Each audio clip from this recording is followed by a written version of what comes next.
Salam alaikum et bienvenue donc chez Cadre Invest. Aujourd'hui, j'ai beaucoup de plaisir à recevoir Samy de chez Alliance Expert. Exactement. Donc Samy qui est expert comptable à Dubaï. On a plein de questions à te poser. Donc je vais peut-être te laisser déjà rapidement te présenter. Okay. Donc Samy, expert comptable, diplômé et inscrit à l'ordre des experts comptables sur Paris. Donc avec Alliance Expert, on a décidé d'ouvrir une filiale ici au Moyen-Orient pour se développer au Moyen-Orient. Et pour cela, dans un premier temps, on a ciblé la francophonie. La francophonie qui a besoin constamment d'avoir ce relais de confiance d'experts comptables qui connaît déjà très bien en France, qui va retrouver ici aux Émirats. Donc on est là pour ça. On est là vraiment pour accompagner sur l'expertise comptable, la fiscalité, répondre à votre question de fiscalité franco-émiratie sur vos résidences fiscales également, le secrétariat juridique si vous souhaitez créer une société, des visas, etc. N'hésitez pas. Bon, de toute façon, on va voir tout ça. On a plein de questions à te poser. Ok, très bien, let's go. Déjà, il y a certains promoteurs, comme je t'ai dit, c'est mort, tu l'auras pas cet avenant. Tu l'auras pas parce que ils sont cotés à la bourse de Dubaï. Ils ont des contrôleurs de gestion, ils ont des, ils ont des audits financiers, ils ont des KPMG, des Deloitte, etc. Ils vont regarder tous les contrats pour être sûr qu'il n'y a pas d'irrégularité. Ils vont dire, ah bah tiens, tous ces contrats-là, ouais, nickel, il y a tout est carré. Non, mais attendez, c'est quoi ça? Il y a des contrats qui sont différents? Il n'y a pas ça? Pourquoi? Tu peux pas. Ouais, bien sûr. Une boîte cotée à la bourse de Dubaï. Par contre, c'est vrai qu'un petit promoteur, c'est vrai que devant un Emaar, un Meras, un Dubai Holding, etc., c'est des petits promoteurs. Les Oro, les Danube, les Panthéon, les Fakhruddin, ça reste quand même des petits promoteurs quand tu les mets en face de ces master développeurs que sont les Emaar et autres. Eux, ils peuvent te donner accès à cet avenant-là. Donc le addendum, ils peuvent le mettre. Tu as le contrat de base, celui-ci, il va être carré, enfin, ça va être pour tout le monde le même, et ils peuvent te mettre cet avenant-là. Mais par contre, comme on se disait juste avant, c'est vrai que tout le monde regarde sur je sais pas, il y a peut-être une fixation par rapport à l'immobilier, parce que nous, en France, l'immobilier, c'est forcément collé à la riba. On a cette fixation-là. Donc en fait, c'est un biais cognitif, et là, exactement, je suis 100% d'accord avec toi. Mais en fait, il y a deux choses. Il y a le biais cognitif où il y a une certaine frustration de la communauté musulmane française qui se dit oh, regarde, tout le monde s'enrichit avec l'IMO, moi je peux pas m'enrichir parce que je peux pas emprunter. Donc il se dit je vais aller à Dubaï, puisqu'à Dubaï, je vois des pubs partout, acheter sans intérêt. Mais au final, quand je creuse un peu, je creuse, je vois qu'il y a des clauses qui s'apparentent à. C'est pour ça qu'il y a une fixette dessus. Tu vois ce que je veux dire? Ouais. Donc en fait, pour moi, dans les discours, il faut être très clair. C'est-à-dire, on va leur dire voilà comment on fonctionne maintenant aujourd'hui. Les avis juridiques religieux, ça, moi, je me prononce pas, j'ai pas le scope pour, tu vois, j'ai pas les connaissances pour. Exactement. Mais ça, il faut vraiment que ça soit fixe et qu'on dise, écoutez, voilà, maintenant c'est ça, c'est un amendement. Il y a je sais pas s'il y a une fatwa ou une prononciation d'un savant là-dessus. Ok, on est bon. Et tu vois ce que je veux dire? Tu sais quoi, Samy, c'est exactement ça. Je vais pas me prendre pour un ulama. J'ai pas la science pour. Après, si tu veux, le truc, c'est que c'est toujours pareil. Tu vas peut-être des fois, c'est peut-être aussi l'humain qui est comme ça, tu vas peut-être aller chercher l'avis qui correspond à tes intérêts. Moi, je te promets que j'ai déjà entendu des imams, et j'ai même parlé à certains imams, qui vont te dire que la riba, alors je te parle même pas par exemple sur un point de vue personnel, même par exemple, point de vue professionnel, par exemple, tu peux appliquer des pénalités. Toi, c'est-à-dire que toi, tu as un client, tu lui envoies une facture, une relance, 2 relances, 3 relances. Tu sais qu'en France, déjà, par exemple, en France, tu as l'huissier. Avant même ça, tu peux envoyer une lettre de relance avec des pénalités. Avec des pénalités. Le taux, il est un taux légal en France, avec une base forfaitaire. Donc, et une base forfaitaire qui est souvent de 40 € plus un taux légal qui est révisé tous les ans. Donc déjà, dans le professionnel, tu as le droit de le faire. Et moi, je te promets qu'ils vont te dire, en France, tu as le droit de le faire. Après, chacun fait comme il veut. C'est exactement ça. C'est ça le problème. Mais ici à Dubaï, quand tu vas faire un deal dans l'IMO, déjà de base, tu t'es engagé. Parce que, comme on disait avec Anas juste avant, c'est vrai, quand tu vas pas payer ta facture d'IWA, quand tu vas pas payer, tu vas faire un découvert, tu vas te manger des pénalités. Avec toi. Tu vas les payer, entre guillemets, sans sans moucheter. Sans broncher, sans rien dire. Et là, sur l'IMO, par contre, là, tu sors ta cape, tu vois, Je suis d'accord. de preux, tu vois, c'est ça, tu essaies d'esquiver le truc. C'est pas... Là où je te rejoins et là où je te rejoins pas, c'est qu'en fait, on en a tous les jours et les gens ne posent pas plus de questions que ça. C'est-à-dire que même leur compte bancaire, aujourd'hui, il existe des comptes bancaires chez Aléa, etc. Personne ne va dessus. Pourquoi? Tu devrais, parce que si tu as un découvert demain, tu vas payer des intérêts de retard. Si tu as ça, tu vas payer des AGIO, tu vas payer des ci, des ça, etc. Donc ça, il y a une légère hypocrisie là-dessus. Et de l'autre côté, là où je te rejoins, l'investissement est un choix. Dis-moi, c'est pas un choix. Ton compte bancaire, entre guillemets, par défaut, c'est pas un choix. Tu dois avoir un compte bancaire, tu dois avoir ton eau, ton électricité, etc. Tu vois. Mais par contre, ton IMO, c'est toi qui le décides. Donc, c'est que tu sais où tu dois jeter ton argent, où tu mets ton argent. Est-ce que tu vas le faire d'une bonne manière licite ou illicite, tu vois. Ouais, pas faux. Et c'est là où moi, j'en veux à pas mal de personnes qui te disent ouais, pas d'intérêt. Et in fine, il va te placer sur un projet, il va prendre sa com, il va plus parler avec toi. Le jour où tu vas lui poser la question, ouais, mais j'ai des intérêts de retard, qu'est-ce qui se passe? Il va te dire, il va rien dire. En fait, il va même pas te répondre, quoi, tu vois. Il va dire, c'est comme ça qu'on a signé. Et c'est là où je te dis qu'en fait, dans la com, il faut prévenir. Et par contre, là où tu as dit au tout début que il y a des promoteurs qui, eux, il n'y a pas d'intérêt, c'est clair et net. Il n'y a pas d'intérêt de retard. Par contre, le projet, il ne sera pas aussi attrayant qu'un Aymar. Il faut qu'on se le dise. Maintenant, c'est des choix, tu vois. Bien sûr. Et c'est pour ça que là, tu vois, moi, j'aime bien parce que tu es très transparent sur ça, mais ce n'est pas le cas de tout le monde. Parce que quand j'en parle, là-dessus, ils ne te répondent pas. Ouais. Ils te répondent pas. Ils te disent non, mais non, t'inquiète, c'est modifié, c'est annulé après, etc., etc. Ouais, mais moi, tu vois, ouais, mais non, oui. S'il te plaît, sois juste clair sur ce que tu me dis. Et au moins sur ta com, ne dis pas d'intérêt s'il y a des intérêts. Quand je vais signer un contrat. Non, parce que je pense qu'après, ils jouent peut-être des fois sur les mots. Ils vont dire c'est qu'il n'y a pas d'intérêt usuraire. Au sens usuraire du terme. Et c'est ça que quand on dit d'intérêt, on parle de ça. Par contre, pénalité de retard, tu as été comptable en France. Tu déclares pas ta TVA. Tu prends 10 points. Voilà. Tu prends 10 points. Tu déclares pas ton IS. Tu fais pas ton dépôt des comptes à temps. Bien sûr. La sanction, elle est immédiate. Et là, par contre, contrairement, tu vois, sur le fait qu'on est obligé, pas obligé, comme tu as dit, peut-être l'électricité, la banque, tu es obligé, mais pas ton investissement. Par contre, quand tu as une société, c'est ton gagne-pain, c'est ton khadma. Bien sûr. Donc, tu es obligé de travailler. Donc, alors quoi? Est-ce que c'est haram? Est-ce que ça l'est pas? C'est pour ça que je dis, c'est le problème de ces considérations-là, surtout quand tu n'es pas ulama. Déjà, première des choses, Allahu a'lam. Exactement. Premier des trucs, faut pas oublier, Allahu a'lam. On fait au mieux, on avance avec notre niya. Après, chacun va y aller avec sa sensibilité. Moi, je vais te dire, c'est très simple. Quand un client vient me voir et qui me dit, je veux, parce qu'il y a certains projets, tu vas pas les trouver chez d'autres promoteurs. Tu veux du Damac Lagoon parce que tu as kiffé le projet. Attention, Damac, tu n'auras pas ça va être le carré, le contrat, il est carré, il est comme ça. Il bouge pas. Il bouge pas.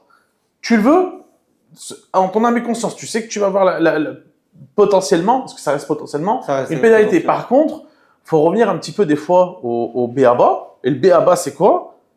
Tu t'es engagé à payer, paye. Alors, tu vois ce que je veux dire? Il y a un moment, mais oui, mais parce que je peux avoir ceci, je peux avoir un problème, je peux avoir mon chien qui est malade. Non. Tu t'es engagé à payer, paye. Emprunte à de la famille, à des amis. Va trouver. Je sais que l'engagement est pris même au-dessus de tout ça, tu vois. C'est-à-dire que quand tu t'engages et tu signes un contrat, c'est la chose la plus importante que tu as, quoi. Tu vois. Tu peux pas te dire que ouais, je vais prendre, mais peut-être je vais pas payer. Non, ton intention est mauvaise dès le début, mon frère. Parce que exactement. Et le problème, et moi, honnêtement, de ce que je vois, j'ai l'impression quand je parle avec certains clients, c'est un petit peu ça. Il veut se laisser un petit fil de sécurité au cas où il tombe. Ah non, mais moi, il ne faut pas qu'il y ait d'intérêt, il ne faut pas qu'il y ait de pénalité si jamais j'ai un problème. Comment ça, si jamais tu as un problème? Il se laisse un... T'es prêt à l'acheter ou t'es pas prêt à l'acheter? C'est ça, parce que, alors ça, c'est de manière globale. C'est le client français, de base, il est surprotégé. C'est vrai qu'on a, en France, on est surprotégé. Et tu le vois, tu sais que quand tu parles aux sales, les commerciaux des promoteurs, les pires clients, c'est les clients français. C'est les clients français parce que on est biberonné à la loi des consommateurs. Alors que je te promets, je te le dis de mes yeux, j'ai vu des mecs acheter à plusieurs millions de dirhams des apparts, des villas, des trucs super beaux. Tu lui montres le projet, il voit la maquette, regarde la brochure, il pose l'argent sur la table. Il signe pour Comment classe. il t'en parle plus? Ouais. Ça, tu vois, Et en fait, c'est ce qu'on disait tout à l'heure, c'est un biais cognitif. C'est-à-dire qu'en fait, il y a cette frustration de l'investissement qu'ils n'ont pas pu atteindre en France, qu'ils essaient de dupliquer ici avec les lois françaises. Bon, c'est très exactement français, ça. aussi, tu vois. C'est très, très français. Ouais. Dès qu'on va dans un endroit, on veut faire comme on a l'habitude de faire en France. Mais c'est pas possible. Ouais. Tu vois, donc ça veut dire que de facto, après, c'est bien pour un agent immobilier, ça te permet de filtrer aussi de ton côté. Moi, j'ai un francophone qui est une agence immobilière. Il m'a dit, je travaille avec les Français. Je te le dis tout de suite. Samy, ça ne m'envoie pas de Français. Moi, si tu veux, tu m'envoies du British, tu m'envoies, mais je préfère même des Maghrébins, que tu me les envoies, sans prétention aucune, parce que t'as l'impression quand je dis Maghrébin, mais tu m'envoies un mec, le mec, je sais qu'il a du cash. Il veut investir. Voilà.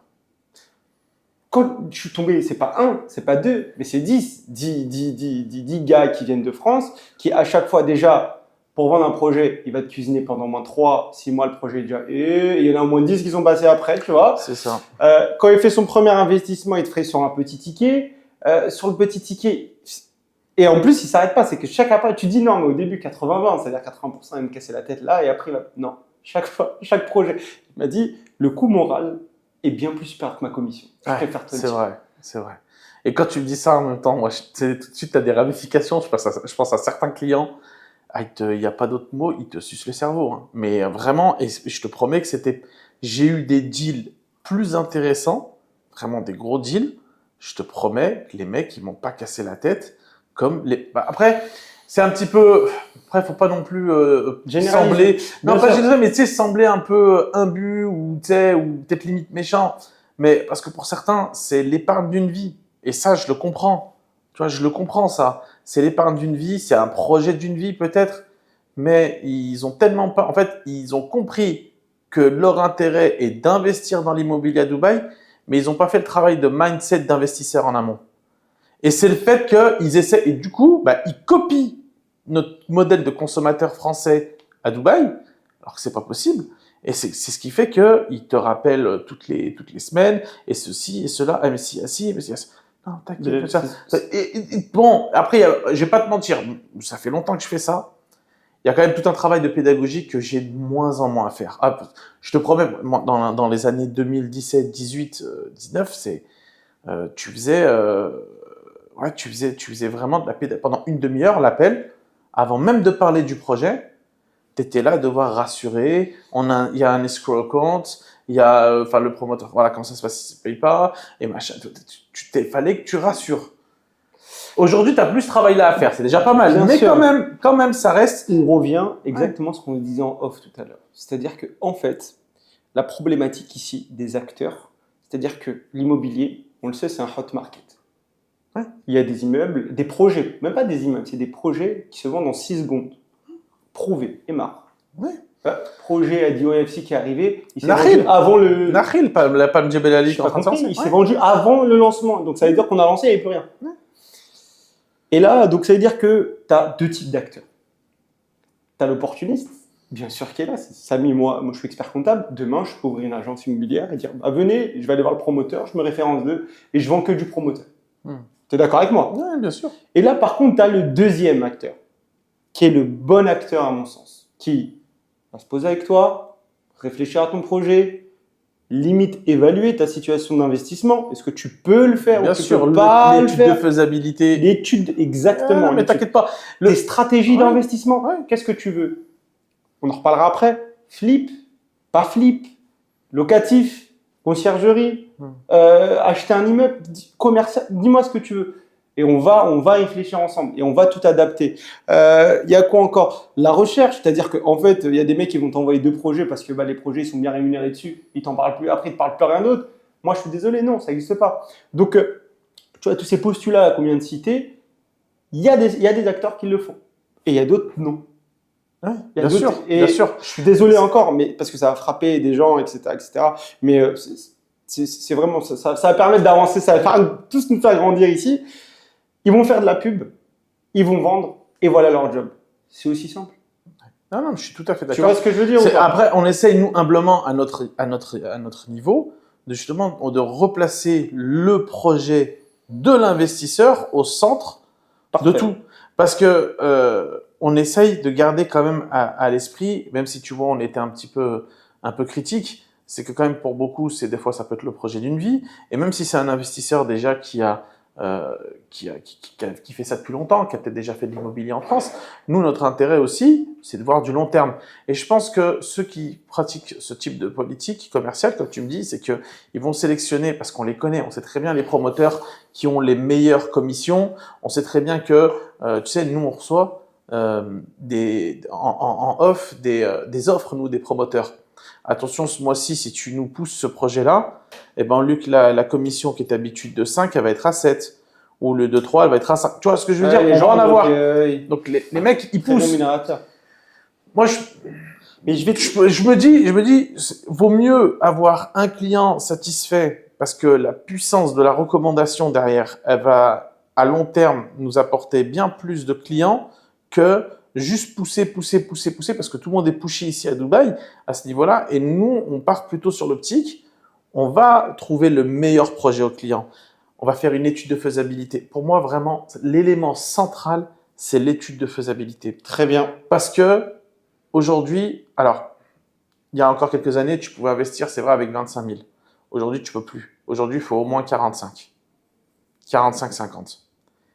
Je sais qu'il y a des agents, si jamais tu les as, c'est 50, et que derrière le plan de paiement, ils savent que tu pourras pas l'assumer parce que ta capacité d'épargne annuelle, elle va pas te donner la possibilité d'aller jusqu'au handover et peut-être mettre en location et du coup moins immobiliser tes capitaux, te servir des rentes locatives pour rembourser le promoteur, etc. Il y en a, ils savent que tu as le montant minimum pour booker, payer les 4%. Si tu les as, ils vont tout faire pour que tu ils vont te choper. Quoi. Ils vont te choper. Et du coup, une fois après, le client va se retrouver comment? Moi, personnellement, Dieu merci, je regarde pas derrière mon épaule quand je sors le matin, tu vois. J'ai toujours, pour moi, ça a été vraiment un point d'honneur à être sûr que chaque client ait la capacité d'épargne, de paiement ou le cash disponible pour honorer. Après, il y a des clients, ils te diront jamais combien ils ont vraiment, ils vont te dire combien ils peuvent mettre. Donc après, je pose la question. Si je sens que le mec me dit non mais je peux, voilà. Mais il y en a, je suis clair. Je leur dis, est-ce que c'est tout ce que tu as? Ouais, c'est tout ce que j'ai, frérot. Vas-y pas. Non, ne rentre pas. Vas-y pas. Ne rentre pas. Ne rentre pas parce que surtout le pire, c'est ceux qui viennent de rentrer de Dubaï. Ils sont chaud patate pour signer n'importe quoi parce qu'ils sont arrivés en France, ils se sont retrouvés avec la morosité, machin. Ils ont raté ils ont laissé le soleil ici, ils ont tout. Ils sont là, ouais, non, moi aussi je veux faire comme les influenceurs, les businessmen, machin, ils ont vu des trucs, ils veulent. Alors là, eux, ceux qui sont dans ce mood-là, c'est les plus, entre guillemets, les plus simples à signer, mais derrière, la descente, elle peut faire très très mal. Et j'en ai vu, hein. Le moins solvable. Non, je vois très bien. Mais en fait, là tu rejoins le real estate, et c'est là où on a un gros parallèle avec nous, l'expertise comptable et tout ce qui est juridique ici à Dubaï. Si on prend une vision un peu plus globale, tu l'as sûrement entendu plus d'une fois, Dubaï, c'est le pays de la commission. C'est-à-dire, tu bouges le petit doigt, tu prends une com. Tu bouges le petit doigt, tu factures les clients. Et nous, quand on est arrivé ici, c'est pas notre état d'esprit. Tout à l'heure, on en a reparlé encore. Plus tu as de connaissances, plus ils se prennent pour je sais quoi. Nous, c'est pas ça. Nous, si on a de connaissances, il faut que ça soit utile pour l'autre. On n'est pas là pour parce que je l'ai mis en comptable. Non, c'est pas notre truc, ça, en fait. Et tu disais quoi tout à l'heure? Sur la stratégie d'investissement, on va le conseiller. On lui fait une analyse de sa situation. Combien de personnes qui sont venues ici, qui voulaient créer des sociétés, je leur ai dit ne crée pas de société. Pourquoi? Résidence fiscale bancale. Mais qui vit en France, il veut créer une société ici, c'est de la fraude fiscale. Si on parle des schémas de fraude fiscale. Oui. Donc que moi j'accepte. Il voulait facturer sa société en France, en faire remonter, c'est de l'évasion fiscale. C'est de l'évasion fiscale. Exactement, c'est de la décaisse, c'est de l'évasion fiscale. Tu vois. Et il y a quelqu'un qui a pris récemment une amende sur ça. En France? En France. Il avait 2 sociétés, il facturait sa société. Il n'y avait rien ici en fait. Il n'y a aucune substance économique. C'est une facture vide, un compte bancaire. Une société vide et un compte bancaire qui facturait, qui se versait un salaire ici, sur son compte personnel. Non, mais il n'y aura rien, Il y a un juge qui vient de liaison, qui vient de s'installer ici et qui prend de plus en plus de place entre la France et les Émirats. Merci les influenceurs, je dirais, tu vois, mais de plus en plus. Attends, redis-moi ça. Il y a un juge de liaison qui s'est installé ici Ouais. et qui prend de plus en plus de place. Donc aujourd'hui, ils vont choper que les gros bonnets, c'est-à-dire des mecs qui vendent de la drogue en France, qui vivent ici. C'est sur ça qu'ils vont faire un focus. Mais petit à petit, on va Une fois qu'ils auront écrémé voilà, le haut, c'est reparti pour le détail, tu vois. Comme toujours. Et donc du coup, quelqu'un il vient, il me dit je veux créer ma société, mais moi je vais rester en France. Ici, je vais rien faire, je veux juste toi et je vais facturer. Moi, je te dis non. Mais moi déjà, je veux pas ce dossier-là. Nous, on est inscrit à l'ordre des experts comptables. Si on est assimilé à de la fraude fiscale, qu'est-ce qui se passe? On est radié de l'ordre. Ouais. Et moi, je suis fiché comme Samy, l'expert comptable des escrocs, des voleurs. J'en veux pas. Ouais. Tu vois? Donc, c'est exactement la même chose que toi. Moi, la première question que je pose, c'est qu'est-ce que vous voulez faire? Réfléchissez à votre stratégie. Vous voulez vivre ici? Oui ou non? Non, en fait, à la limite, je veux créer une branche. Ok, très bien. On peut créer des filiales. Une filiale, tu Ça, peux. il n'y a pas de souci. C'est la même chose. Donc, ça a un sens. Exactement. T'es restaurateur, tu as 2-3 restaurants qui marchent bien en France. Tu veux créer, peut-être tu te franchiser, commencer. C'est ça. Tu peux venir, tu veux commencer à développer. Nous, les premiers, on se développe ici au Moyen-Orient. Tu vois, tu as le droit. Qu'est-ce qui t'interdit? Rien. Mais par contre, il faut créer une vraie activité. C'est une coquille vide qui remonte de l'argent. Et la même chose, tu vois, ce que tu disais, tu en as qui vont te créer des sociétés et qui vont te pousser. Il y a des free zones, il y a des mainlands. Et après, à l'intérieur, tu as ce qu'on appelle des SPV, donc Special Purpose Véhicules, des trusts. Tu peux avoir des fonds d'investissement, tu peux avoir plein de choses. T'accompagnes justement, toi, les clients dans ce type de… On accompagne surtout. Ouais, sur tous les types de véhicules. On accompagne surtout. Maintenant, en toute transparence, au fur et à mesure, vu qu'on grandit, on s'est spécialisé sur certains secteurs. On a l'IMO, bien sûr, puisqu'on a beaucoup de Français qui font de l'IMO et in fine, on a signé beaucoup d'agences. On a la crypto, le e-commerce et les sociétés de formation. C'est les 4 majeurs qu'on a énormément ici. Après, bien sûr, voilà, on a un pool de sociétés, entre guillemets, généralistes, qui fait un peu de tout, qui ne nécessite pas spécialement une expertise, parce que c'est assez simple. Mais sur ces sujets-là, il faut une expertise. Bref, revenons au fait. Ils vont te pousser vers une création de société quelconque. Je reviens à ce que tu étais en train de dire, parce que c'est un parallèle parfait. Ils vont dire, tu vas aller chez cette free zone-là. Pourquoi je vais sur cette free zone? C'est la moins chère des fois. Aucune réponse. Ouais. C'est même pas la moins chère, c'est celle qui rémunère le mieux. Ouais, oui, d'accord. Tu vois ce que je veux dire? Ouais, bien sûr, bien sûr. C'est que des fois, il va dire, je veux la moins chère, il va l'envoyer à C'est des structures semi-particulier public, tu vois. C'est-à-dire, c'est du privé, privé-public. C'est du privé, mais c'est du public, parce qu'il y a une licence in fine qui est donnée. Donc, ça veut dire que ces gens-là, on va les pousser vers cette free zone-là. Lui, il va être rémunéré. Toi, fais ton truc. Là, ce qui s'est passé là, pourquoi je t'ai dit ces semaines-là, c'est catastrophique pour moi, il y a la corporate tax qui est tombée. Qui m'enregistre? Comment ça fonctionne? Ils vont dire non, t'inquiète, il y a ça, ça, ça. Moi, les textes de loi, je les ai pris, je les ai retournés. C'est pas aussi simple des discours que j'entends, tu vois ce que je veux dire? Donc, c'est exactement la même chose que toi. Étude de faisabilité. Tu peux créer ta société? Oui ou non? Ok. Au vu de ta résidence fiscale? Ok. Très bien. On tic. Checkbox. Derrière, quelle structure tu veux créer? Tu veux faire quoi concrètement? On va sur l'investissement IMO? On va sur l'investissement IMO. Ok, moi je ferai toi l'investissement IMO, je le ferai en perso, où je passe par des structures qui soit sont des fonds d'investissement, ou soit sont ce qu'on appelle des SPV. En fait, ici sur Dubaï, tu vois, le problème c'est qu'il y a un langage assez binaire sur les créations de sociétés. Il y a un mec qui va dire, tu as un free zone, tu as mainland. On développera après, dans le détail. Mais maintenant, dans ces sociétés-là, tu as des structures aussi différentes. On connaît le fonds d'investissement, on connaît le SPV. D'ailleurs, je sais que vous, de votre côté, chez Cadre Invest, vous utilisez la SPV sur certains projets de flip. C'est ça. Je te laisse détailler tout bien comme il faut parce que, effectivement, moi, des fois, c'est un peu flou dans ma tête.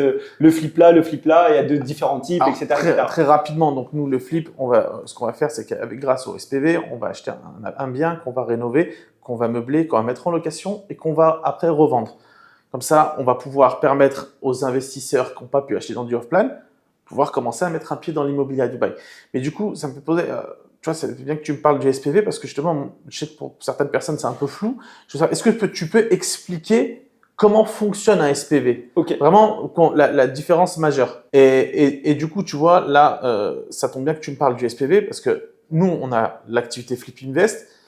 Typiquement, qu'est-ce que toi, tu nous conseillerais comme véhicule d'investissement? Ok, nous, on est d'accord que là, Flip Invest, donc Flip, c'est j'achète, je revends, ou il y a Flip, pool d'investisseurs, j'achète, je fais travailler. Alors nous, on sera plus sur du pool d'investisseurs. Ok, très bien. Donc en fait, la SPV, il faut que tu saches quelque chose de très important, c'est c'est un outil qui a plusieurs variables. C'est-à-dire que tu peux l'utiliser de différentes manières, pardon, surtout ça. Premièrement, c'est un outil patrimonial. C'est-à-dire que la SPV, on a beaucoup entendu Macron à un trust, Johnny Hallyday à un trust. Ça s'apparente pas très loin à un trust. C'est qu'on l'isole d'un patrimoine, déjà. C'est-à-dire que c'est un patrimoine bien isolé. Il n'est même pas sur la Sharia law, il est sur un common law. Donc voilà ce qu'on a l'habitude d'avoir, notamment dans l'Union européenne. Et du coup, tu vois, tout ce qui est règles de transmission, d'héritage, etc., ça ne suit pas les lois de la Sharia. Ça suit les common law, tu vois. Donc ça, outil patrimonial. Peut-être que pour expliquer, on va pas être trop technique, mais il faut savoir qu'à Dubaï, il y a une enclave économique qui est différente des lois, comme tu dis, de la charia que tu vas avoir à Dubaï. Voilà, c'est très, très une enclave économique où les lois du business sont des lois du common law, souvent issues des Britanniques, puisque c'est une ancienne colonie britannique.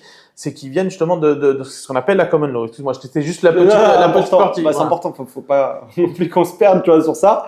Donc, premier outil patrimonial. Ça, on est d'accord sur ça. Maintenant, le but de la SPV, dans les faits, c'est que j'isole un actif. Un actif, c'est de l'immobilier. Un actif, c'est un terrain. Un actif, ça peut même être une part d'entreprise. Tu vois ce que je veux dire? Que j'isole. Un asset, tout simplement. Un asset, exactement. J'ai un but précis avec. Donc, moi, aujourd'hui, je vais créer un SPV. Toi, moi, etc. On se connaît. On va faire un SPV. Et derrière, on va investir dans l'IMO. Donc, toi, tes investisseurs, que tu as référencé, que tu connais très bien, tu dis, bah, écoutez les gars, il y a ce projet-là, on crée notre SPV, on est tous actionnaires dessus. Par contre, maintenant, je vous dis d'avance, voilà comment ça va fonctionner. Celui qui veut, il vient, il met son ticket, celui qui veut pas, il vient pas. On se connaît. Le fonds d'investissement. Le fonds d'investissement, c'est quoi? Le fonds d'investissement, c'est, j'ai un projet IMO, est-ce que vous voulez investir? J'ai le droit de faire de la pub. Le SPV, j'ai pas le droit de faire de la pub. Attention. J'ai le droit de faire de la pub. Sur le sol des Émirats. Sur le sol des Émirats. Les nuances, c'est tout à fait toute la Oui, bien sûr. Après, maintenant, voilà, si tu agis au nom de la société, etc., on peut un peu te choper, quoi. Tu vois, c'est assez simple. J'ai juste à checker en Instagram, je vois que tu fais de la pub sur ce truc-là. Et c'est même pénalement condamnable. Maintenant, il y a un intermédiaire entre les deux. Il y a ce qu'on appelle smart contract. C'est en fait, tu prends un pool d'investisseurs encore. Tu peux faire de la pub et tu passes par eux. Et en fait, voilà, c'est eux qui prennent en charge ce. Bon, après. Et parce qu'ils ont l'agrément. Exactement, ils ont un agrément fonds d'invest en fait. Je crois la DFSA, il me semble. Qu'ils ont celui de la DFSA, il me semble. Mais voilà, je sais qu'ils ont l'agrément et eux, forcément, ils ont le droit de faire de la pub. Et du coup, ça leur a coûté très cher cet agrément. Donc, je pense même que déjà, eux-mêmes font de la veille pour savoir qui fait de la pub, parce que, notamment leurs partenaires, parce que s'ils ont certains de leurs partenaires qui se permettent de faire de la pub, ils vont dire, attendez les gars, nous, on paye très cher le droit de faire de la pub, vous pouvez pas faire de la pub sur notre dos comme ça. Donc, c'est vrai que c'est pour ça que c'est pas un produit qu'on va facilement nous mettre en avant, parce qu'il y a quand même des lois, on essaie de respecter les lois, mais voilà, il faut savoir que le flip avec le SPV en tant que véhicule d'investissement, c'est quelque chose qu'on connaît, qu'on sait faire, qu'on va faire, et que voilà, on laisse tout à chacun, voilà, qui veulent investir, venir nous voir pour ça. Mais c'est vrai qu'on peut pas nous faire de la pub comme on va faire de la pub sur un projet en off-plan. Venez investir sur ça. Ou là, pour le coup, le promoteur, si jamais demain, je sais pas moi, il y a le nouveau projet Mar, le nouveau projet je sais pas moi, de Dubai Holding ou autre, faire de la pub dessus, et parce qu'eux, ils ont tout à y gagner. Parce que après, ils ont même, je vais ça même plus loin. Nous, en tant que broker, on a des liens sur des drives où tu vas voir tout le marketing materials. On a tout, photos en format Insta, en format Story, en format Reels, vidéo pareil, des brochures. On a tout. Vraiment. Parce qu'ils ont tout à y gagner, contrairement à. Il y a une distinction entre, tu vois, où tu es une agence immobilière et que là, tu veux vendre. Donc, tu fais pas de la pub pour. En fait, toi, tu vas vendre t'es un partenaire d'Emar. Ouais. Tu vois ce que je veux dire? C'est ça. T'es pas une SPV où là, tu dis, venez tous investir chez Emar, on prend un ticket, on achète tous ensemble. Tu vois. C'est exactement ça. C'est autre chose. Mais, ok, déjà, franchement, en toute transparence, il y en a beaucoup qui m'ont proposé ces projets-là, mais il y en a très peu qui étaient renseignés. Le fait que déjà que tu connaisses une SPV, la différence avec le fonds d'invest, les territoires des Émirats, les subtilités, etc., il n'y a pas beaucoup de monde. Ah, on a creusé. Il y a J'ai pas- creusé, il y a crois-moi, pas j'ai beaucoup de- creusé le sujet. Quand on s'engage sur quelque chose, on essaie de le faire à fond. Et le problème, et c'est comme ça à Dubaï, tu as l'impression que c'est simple. Et puis je pense qu'aussi, ils le vendent comme ça, que venez, make business. En gros, c'est simple à faire du business, mais c'est pas si simple. Parce que derrière, quand la patrouille elle te rattrape, ça peut aller très très loin en termes d'amende. Donc nous, on fait le max, tu vois, pour creuser, pour avoir le maximum d'infos pertinentes pour nos clients. Parce que je veux pas. Alors des fois, il y a des points où le client il va te poser des questions, tu vas quand même prendre le temps de réétudier. Mais je veux pas arriver devant un client et lui dire ouais, bah je pense, ouais, non, bah je suppose, ouais, ça doit être. Non, c'est impossible. Intraitable. Je voulais aborder aussi un autre point avec toi, la question de l'entrepreneuriat, justement, comment on crée sa société ici, comment les lois à respecter, etc. Ouais, ça me fait sourire un peu parce que justement, j'allais un peu te taquiner, j'allais dire, ouais, tu parles de SPV, etc. Est-ce que fiscalement, tu sais comment ça se passe? Alors moi, fiscalement, de ce que je sais, alors il n'y a pas grand-chose, hein. Je sais qu'il n'y a pas de double imposition entre les Émirats et la France, par exemple. Ça, c'est un sujet. Voilà. Ouais. Mais par contre, si tu rapatries tes fonds en France, tu as la flat tax qui est de 30%. Parce que c'est sous forme de dividende, puisque vous liquidez après la SPV. Voilà, c'est ça. Mais soit pour ça, ou des rentes mobilières, ou même après une revente d'un bien. Voilà. Et si quelqu'un veut se verser un salaire? Alors là, par contre, là, je te laisse parler. Comment? Alors franchement, ça la m'intéresse. fiscalité franco-émirati, mais d'abord, restons sur les UAE. Ouais. En fait, tu as SPV, tu as ta nouvelle taxe qui vient d'arriver, la corporate tax, et la SPV n'y échappe pas. Sauf pour des raisons bien précises. Si, exemple, tu as fait une SPV pour du bâtiment résidentiel. Tu vois, donc c'est ta résidence, on peut nous demander et faire un recours pour pas avoir cette fameuse corporate tax. Par contre, maintenant… donc tu fais un recours. Tu fais une demande. De base, elle est appliquée et c'est à toi de faire la demande pour que ce soit… Maintenant, elle est appliquée quand? Sur la plus-value. Actif. Enfin, ton actif vendu, tu as une plus-value. Et là, derrière, tu vois, tu as ta corporate tax, ta fameuse à 9%. Bon, après, le détail… Bah tiens, dis-le, vas-y, comme ça au moins on le saura. D'ailleurs, pour tous les entrepreneurs. Ici, sur Dubaï, l'environnement fiscal, comptable, il est assez simple par rapport à ce qu'on a connu en France. C'est ce qu'on se disait tout à l'heure, enfin, la France à ce niveau-là, c'est la Champions League. Hein. Quand tu as réussi en France, tu as joué en Champions League à ce niveau-là, donc quand tu arrives là, c'est easy, mais il y a quand même des règles. Donc vas-y, Bien sûr. En fait, tu as 2-3 taxes fiscales. Je ne rentre pas dans le détail de tout ce qui est douane, duty, etc. Ça, c'est autre chose.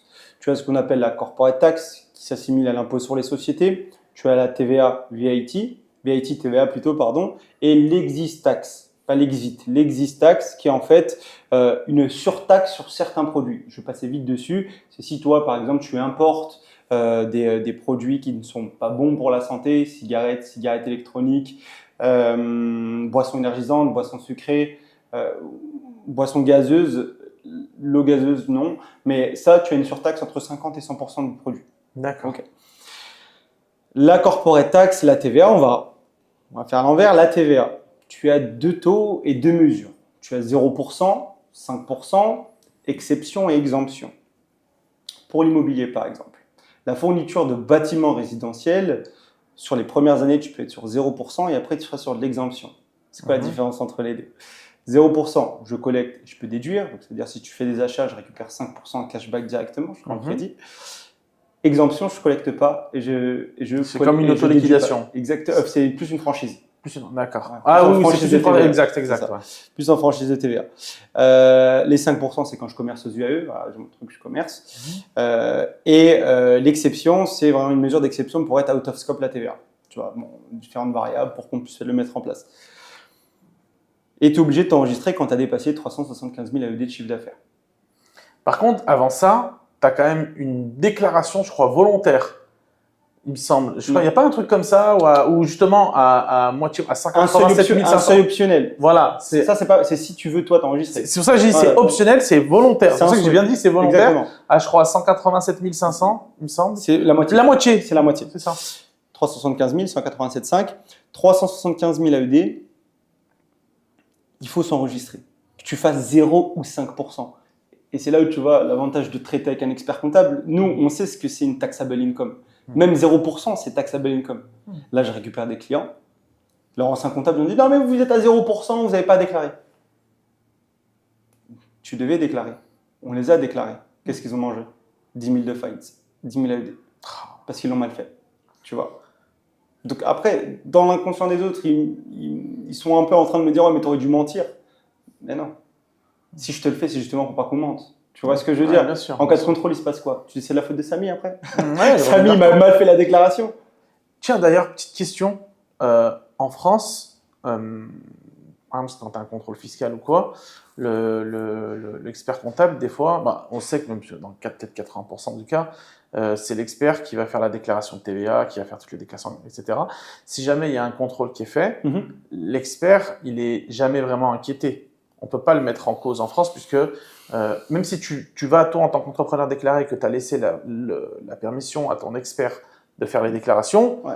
C'est toi, qui as donné les informations. Mais c'est toi qui es responsable. À Dubaï, est-ce que toi, tu peux être inquiété? On peut dire, ah non, mais attendez, moi, j'ai donné toutes les instructions à mon expert comptable.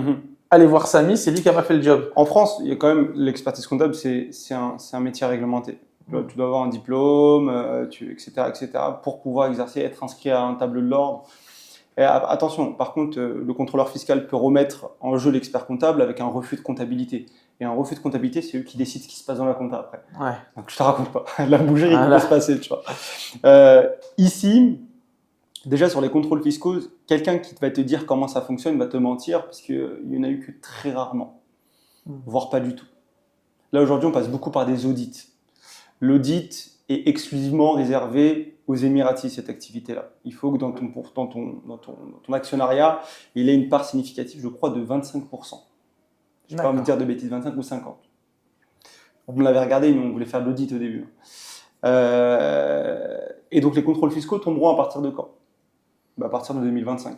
Quand on aura déposé les liasses fiscales, les corporate tax, je ne sais pas s'ils vont être gentils, ils ne vont rien faire. Peut-être jusqu'en 2026, on ne sait pas. C'est les Émirats. En vrai, les taxes n'ont pas tant besoin que ça. Tu vois, c'est juste pour. Il y en a à tous les steps, à tous les étages, à toutes les démarches, le moindre truc. Donc, il y en a tellement qui sont cachés. Donc ça, c'est des frais gouvernementaux. Oui, mais ça, ils nous tuent sur ça. On les paye direct et on se tait. Voilà. Une taxe, c'est déclaratif. Une taxe, c'est on récupère. On espère récupérer. C'est pas on récupère de facto, c'est on espère récupérer. Tu vois, c'est un peu tout ça. Je reprends. Donc là, de la TVA, déclaration trimestrielle assez classique. Puis tu as la corporate tax. Et la corporate tax, c'est le résultat fiscal classique, l'impôt sur les sociétés. Chiffre d'affaires, moins différentes charges, j'ai un résultat, 2-3 retraitements, j'ai un résultat fiscal imposable. À ça, j'ai un abattement de 375 000. On reprend le même seuil que la TVA. En fait, c'est 100 000 $. Tu vois, si tu fais un peu le calcul, c'est 100 000 $. Et à ça, j'ai mon résultat imposable à 9%. Maintenant, pour ceux qui s'installent. Excuse-moi, tu as dit quelque chose de très important. Il y a quand même un abattement de 375 000. De pratiquement 100 000 euros ou 100 000 $. C'est-à-dire que de 1 à 100 000 bénéfice. En bénéfice. Donc ça veut dire, c'est là où pour moi je trouve que en tant qu'entrepreneur français, investir à Dubaï, créer sa société à Dubaï, il y a un côté quand même qui est hyper simple parce que faut dire ce qui est. Avoir ce réflexe de la note de frais, avoir ce réflexe, bien sûr. Tu vois, on l'a, 100 000 qui a agglomé, on l'a déjà, nous on sait, on est là que déjà en France, on avait l'habitude de faire ça, alors qu'ici peut-être, étant donné qu'il faut dire ce qui est, le compte de la boîte et le compte perso, des fois c'est peut-être même peut-être pas le même, mais il y a tellement, la frontière est tellement mince que pour beaucoup, ils vont pas, même c'est un déjeuner d'affaires, sans parler profiter ou faire de l'abus de biens sociaux. Sans même parler de ça, parce qu'il va inviter un client à déjeuner, la note, il ne la prenait même pas. À Dubaï, il ne la prend même pas, parce qu'il n'en a pas besoin. Nous, en France, c'est oui, machin, il faut mettre le nombre de repas. À l'arrière, tu notes qui t'a invité. En fait, ça, tu vois, alors qu'à Dubaï, maintenant, il va falloir commencer à avoir peut-être cette habitude-là. En plus, tu es allé sur une dépense qui n'est pas déductible à 100%, qui est déductible à 50%. C'est tout ce qui est entertainment expenses, dépenses de divertissement. Café, hôtellerie, restaurant, avion, événements de salle, etc. Pour le compte de la l'Atlantis, le ski. C'est pour ça. Ils ont dit, on peut déduire que 50%, parce que les gens, Ils vont dire c'est un événement client. Ouais. Tu vois ce que je veux dire? Pour le compte de la direction du client. Mais je vais te rajouter une step sur ce que tu as dit. Tu as dit, ouais, opportunité. Et ben moi, j'ai une grosse opportunité pour tous les entrepreneurs qui veulent se lancer. Jusqu'au 31 décembre 2026, ils ont mis en place le Small Business Relief. Le Small Business Relief, si tu le traduis, c'est un soulagement d'impôt pour les petites entités. Donc, toute entité qui fait moins de 3 millions d'AED, donc 750 000 euros de chiffre d'affaires si on prend un taux de 4, elles ne seront pas imposées jusqu'au 31/12/2026. Et combien de temps? Tu as dit jusqu'au 31 décembre 2026. Ouais. Donc, moi, je suis une société. Ouais. Je me crée tout de suite. Je fais une société sur 2 ans. Après, ce que tu veux faire, ça, t'en discutes. Il n'y a pas de, comme je te dis, c'est situation par situation. Je crée ma société pour 2 ans. Je fais mes visas pour 2 ans. Mon Emirate ID pour 2 ans. Si j'ai de la famille, je sponsorise ma famille pour 2 ans. Je lance mon business pendant 2 ans. Ça marche, ça marche pas. Je me suis pas fait assassiner parce qu'il n'y a pas d'impôt sur le revenu derrière. Tu vois. Bon, après, quand même, l'expatriation, c'est un travail sur soi aussi. C'est partir d'un pays à un autre. C'est pas simple. Mais il y a quelque chose. Exemple, toi aussi, tu vois, les entrepreneurs, je pense, doivent te poser, mais genre 15 000 questions sur l'expatriation. Parle de l'expatriation, ça, c'est un sujet, moi, que je vois revenir, depuis ces dernières années. Toi, j'en parlais il y a pas longtemps encore avec Salah, qui fait de la sous-loc ici, qui fait avec nous du flip à Dubaï. Moi, le regard que j'ai, c'est qu'il y a encore quelques années, quand un client m'appelait, c'était surtout pour de l'invest. Très peu d'expatriation. En quelques années, vraiment le rapport il s'est inversé. J'ai beaucoup Alors du coup, d'ailleurs, pour moi, en tant que conseiller en investissement immobilier ici à Dubaï, c'est très compliqué parce que des fois, tu peux pas investir et pour ta vie de famille et en même temps avoir une renta. Soit tu es froid, tu as une feuille de calcul et tu investis là parce que c'est la meilleure chose à faire et tu vas générer des rendements. Soit tu achètes, du coup, on est plus dans une démarche patrimoniale où tu vas t'installer avec ta famille parce que tu as l'école qui est pas très loin, tu as une mosquée qui est pas très loin, tu as des choses. Tout dépend de la sensibilité de chacun. Donc c'est pour ça que pour moi, vraiment l'expatriation ou même la hijra, de manière générale, c'est un vrai sujet aujourd'hui. Avant, qui était vraiment, je n'irais pas jusqu'à dire marginal, mais c'était quand même très peu évoqué. Aujourd'hui, j'ai une vraie demande, moi, de beaucoup de clients.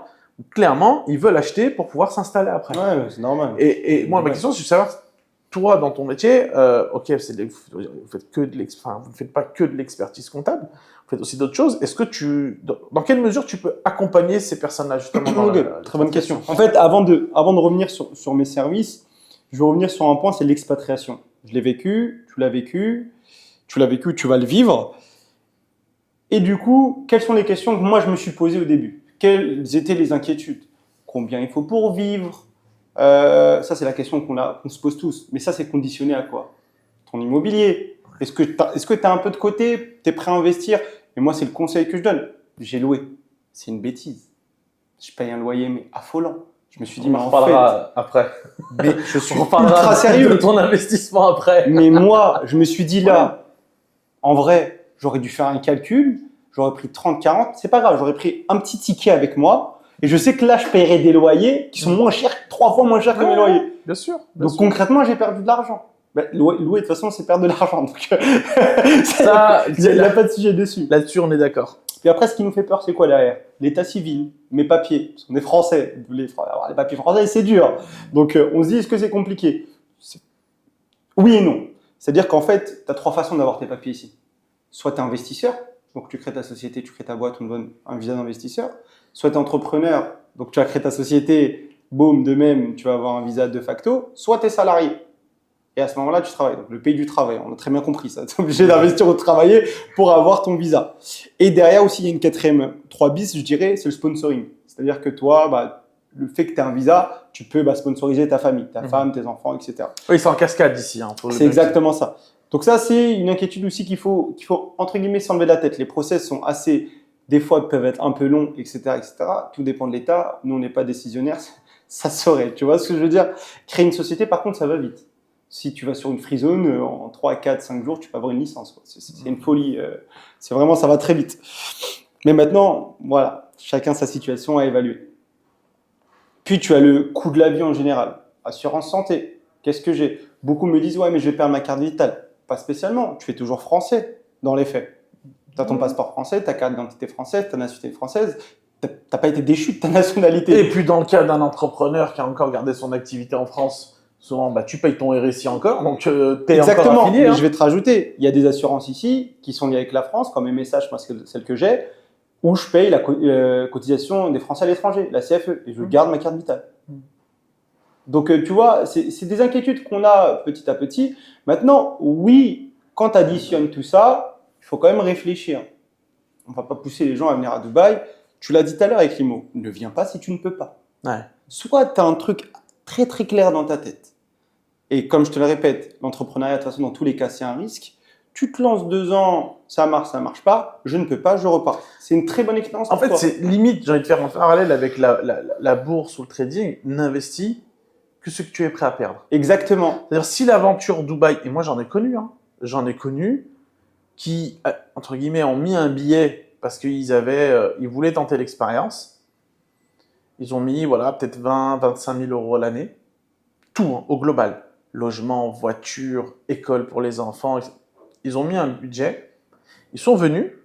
Ça n'a pas marché. Parce que des fois aussi, ça ne marche pas. Parce que les enfants, des fois, se sentent mal.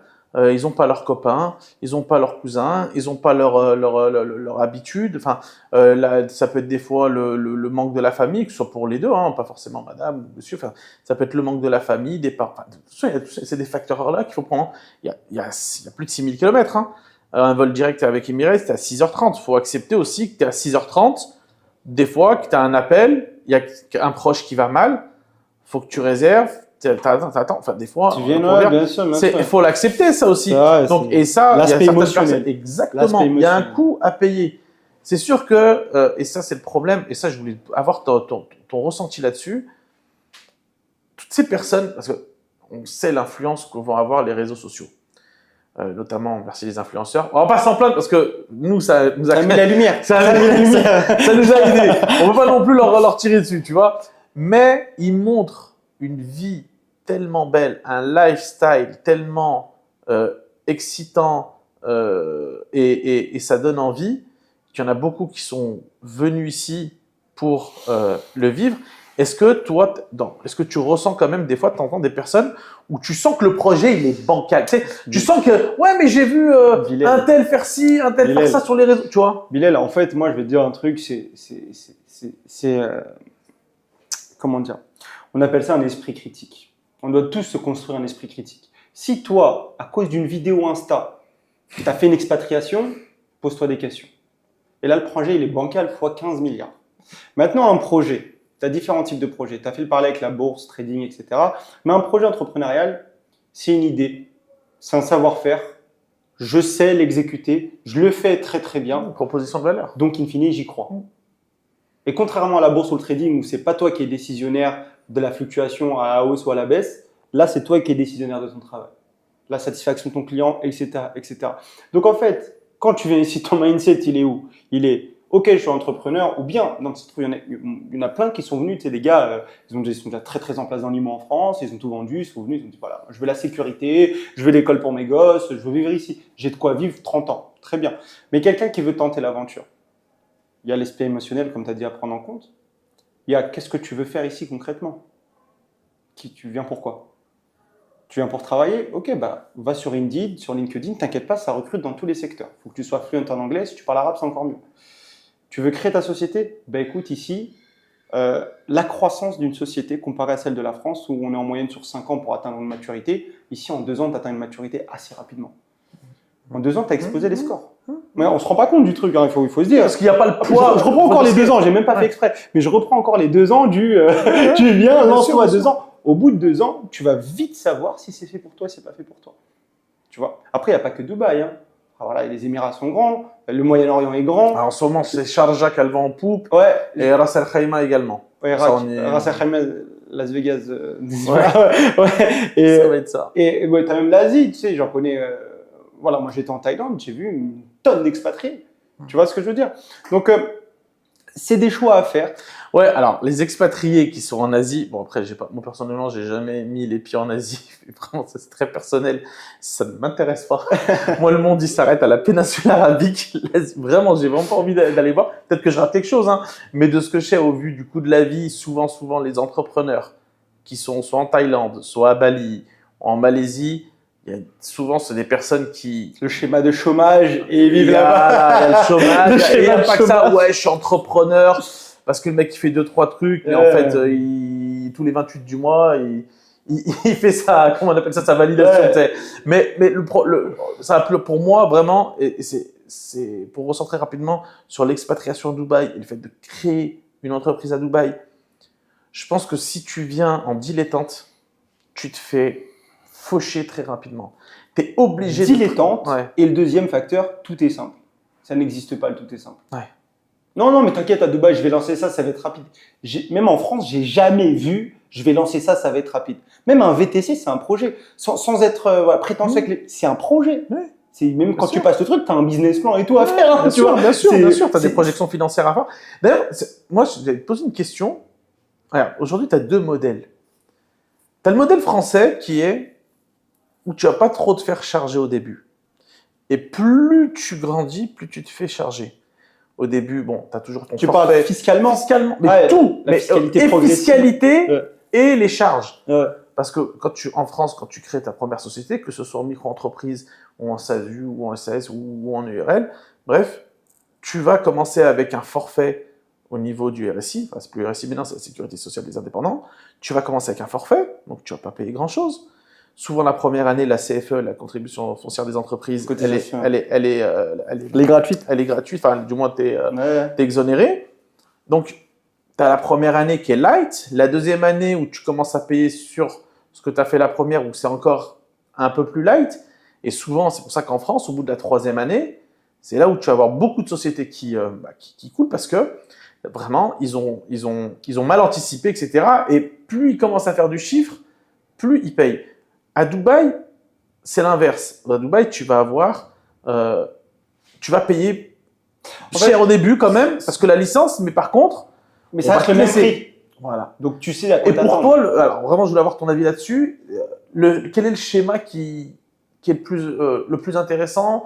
Je sais pas, ou le plus intéressant, le moins difficile, le moins compliqué, ou je sais pas, pour toi, c'est quoi à choisir? Qu'est-ce que tu ferais si tu devais, si t'étais entrepreneur là aujourd'hui?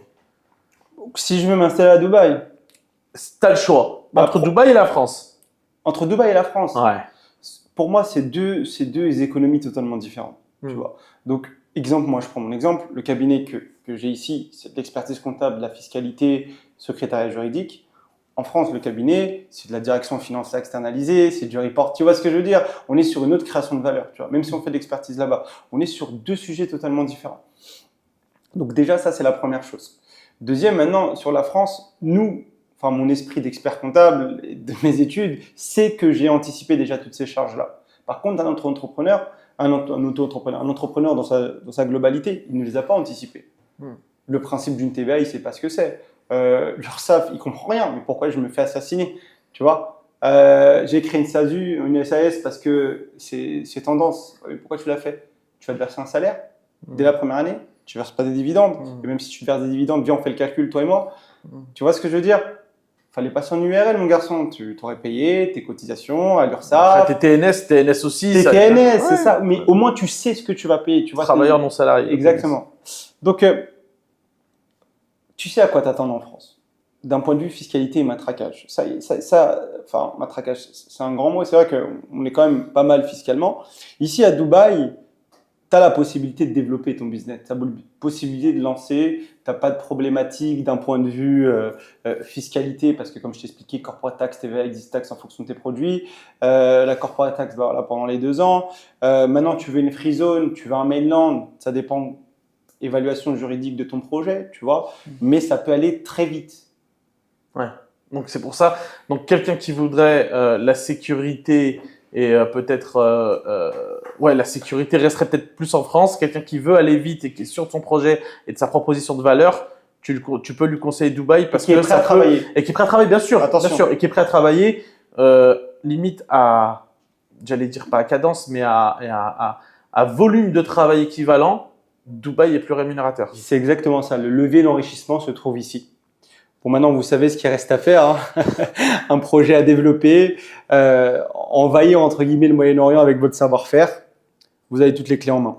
Bon, bah écoute Samy, on va arriver à la fin de ce podcast. Franchement, c'était hyper intéressant. Franchement, on aurait pu continuer, je pense, pendant 3 heures. Ouais. pendant 1 heure. Ouais, parce que le sujet est vaste, parce qu'il couvre aussi bien le personnel que le business et le mindset et tout, enfin, plein de choses. En tout cas, vraiment, je veux te remercier. J'allais dire, on t'accueille, mais c'est toi qui nous as accueillis aujourd'hui, donc merci encore. Avec plaisir. Et bon, de toute façon, on mettra à dispo pour tout le monde peut-être ton contact, tes réseaux. Avec plaisir. On fera pour tous ceux qui sont intéressés, qui ont des questions. Alors, on essaye de choisir nos partenaires et surtout nos partenaires avec la même éthique, la même vision que nous. Donc vraiment, je vous recommande Samy avec vraiment avec beaucoup de, j'allais dire, allez-y avec sans appréhension, très disponible et voilà. Donc n'hésitez pas. Avec plaisir. Merci à toi en tout cas. Merci pour cet échange aussi très constructif. Et je pense que ils ont très vite compris pour l'investissement immobilier. Bon. Il fallait qu'ils se dirigent vers où. Venez nous voir, on est là pour ça. De toute façon, on doit en parler tout de suite. C'est ça, ouais. Donc on parle. Et ben voilà. Bon, n'oubliez pas, pour tout ce qui est investissement immobilier, venez nous voir. On compte sur vous aussi pour donner de la force. Donc, likez, commentez, partagez. Vous connaissez la musique. Je sais que c'est très souvent demandé, mais vraiment, on en a besoin pour donner de la force et pour permettre justement à beaucoup de personnes d'avoir accès à ce type d'interview, d'avoir accès à ce type de savoir. Parce que je vous promets, vous en rendez peut-être pas compte, mais ça a une valeur inestimable. Parce que si vous ne voulez pas payer pour la connaissance, la facture de l'ignorance, déjà de base, elle coûte cher, mais à Dubaï, elle coûte encore plus cher. Très cher. C'est ça. Exactement. Voilà, merci à vous.